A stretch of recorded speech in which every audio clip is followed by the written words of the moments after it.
Bon, bonjour Irène, merci de Bonjour. pour Libre comme lire dans cette émission. Je vais vous poser 3 questions sur la bibliothèque sonore de Lille. Donc, vous êtes responsable de la formation des donneurs de voix. Alors, peut-être pour commencer, vous pouvez peut-être m'expliquer ce que propose la bibliothèque sonore de Lille. Des enregistrements en voix humaine et la gratuité de ces prestations. La Bibliothèque sonore de Lille, qui est un établissement secondaire mais reconnu d'utilité publique, est également l'établissement fondateur de l'Association des donneurs de voix qui a été créée, donc à Lille, en 1972, sous le patronage du Lions Club, pour rompre l'isolement des personnes aveugles, déficientes visuelles ou empêchées de lire pour des raisons physiques, cognitives, attestées médicalement. Elle s'attache à redonner l'accès à la lecture à des personnes souvent fortement handicapées par le biais du livre qu'on écoute. Elle leur propose gratuitement des audiolivres et des audiorevues, hebdomadaires ou mensuelles, sur des supports numériques en format MP3, CD, clé USB et ou téléchargement. Et vous me Alors, voyez en train d'enregistrer un livre. qui sont les donneurs de voix et comment travaillent-ils?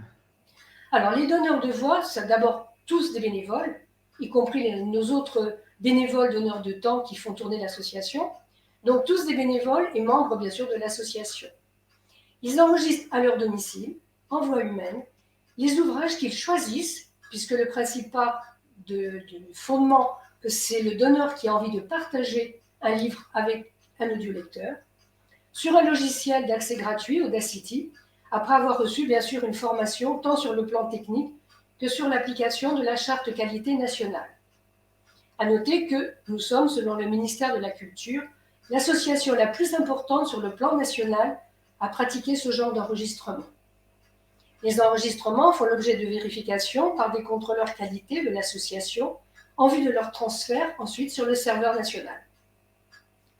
Un atelier de lecture regroupe une fois par mois, quand il n'y a pas de Covid, les donneurs de voix volontaires pour travailler et améliorer tant la technique que la qualité de leur diction. Voilà. La bonne nouvelle, c'est qu'il y aura bientôt plus de Covid.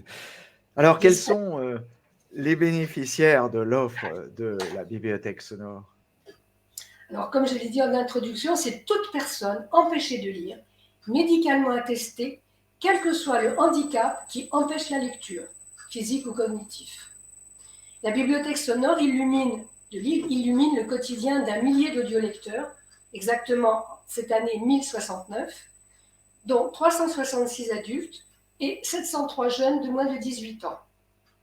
Les adultes sont en majorité des malvoyants, mais nous accueillons également des personnes souffrant de troubles moteurs, tels des Parkinson, qui empêchent la tenue des livres, ou après un AVC grave, ou d'autres problèmes moteurs fonctionnels qui empêchent la lecture.